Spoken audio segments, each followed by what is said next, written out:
Is NASCAR playing favorites, or is the hammer finally coming down on everyone? If you watched the madness at Bristol this weekend, you saw the chaos on the track, but what's happening behind the curtains is actually much more explosive. We've got a dominant team feeling like they have a target on their backs, a string of inspections that make you wonder who's really in charge, and a technical crackdown that just changed the game for the rest of the 2026 season. Before we dive into the data that NASCAR doesn't always put on the front page, do me a quick favor. We are on a massive push to hit 10,000 subscribers on this channel. If you live and breathe NASCAR and want the truth without the fluff, hit that subscribe button right now. Let's get into it. Let's talk about the Concord Convoy. Right after the checkers flew at Bristol, NASCAR didn't just pat people on the back.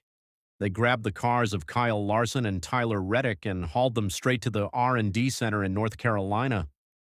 Now, for the casual fan, you might think, hey, that's just routine. But for those of us who track every lap, this felt pointed. Why these two? Simple. They were lightning fast. NASCAR's official line was that they wanted a deeper look at the high-performance trends we're seeing this spring. After a total teardown, we're talking nuts, bolts, and chassis, both cars came back clean. No fines, no points, no drama. But the message was sent, if you're fast, we're coming for your car. And it wasn't just post-race. Look at pre-race inspection.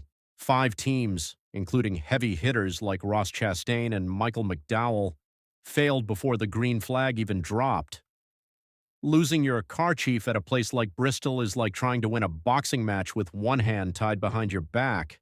The technical tolerance this year, it's razor thin. But here is where the story turns from technical to personal. Tyler Reddick is officially fed up. After Bristol, Reddick didn't hold back, and honestly, you can see why. He's looking at a stat sheet that shows his 23 XI team has won 4 of the last 7 races. That is legendary dominance. But with great speed comes a lot of flashlights.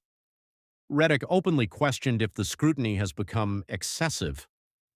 His car is being pulled for deep dives week after week. It's the winner's tax.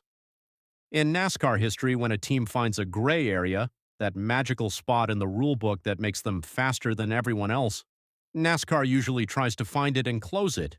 Reddick feels like they aren't just looking for rules, they're looking to slow him down.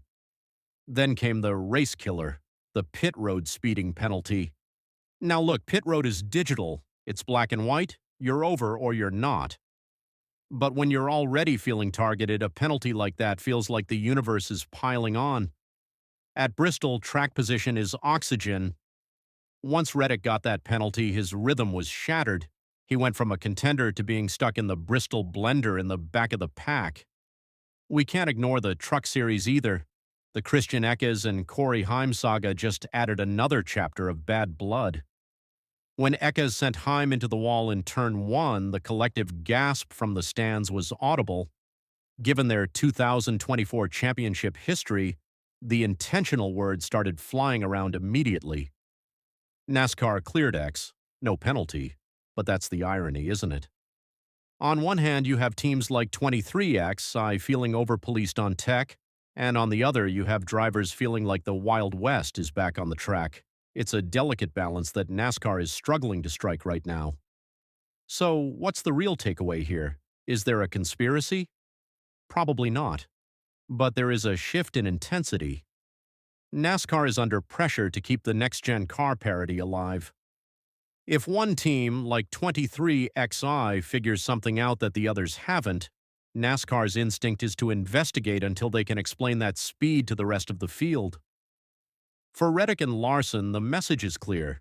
Your car better be legal down to the molecular level because you're under the microscope. As we head into Kansas and closer to the playoffs, this tension isn't going away, it's going to explode. But I want to hear from you. Is NASCAR being too hard on 23XI racing because they're winning too much?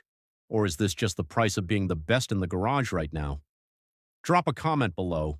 I read as many as I can, and I want to see your takes on the Reddick versus inspection saga. If you enjoyed this deep dive, smash that like button. It really helps the algorithm find other real fans like you.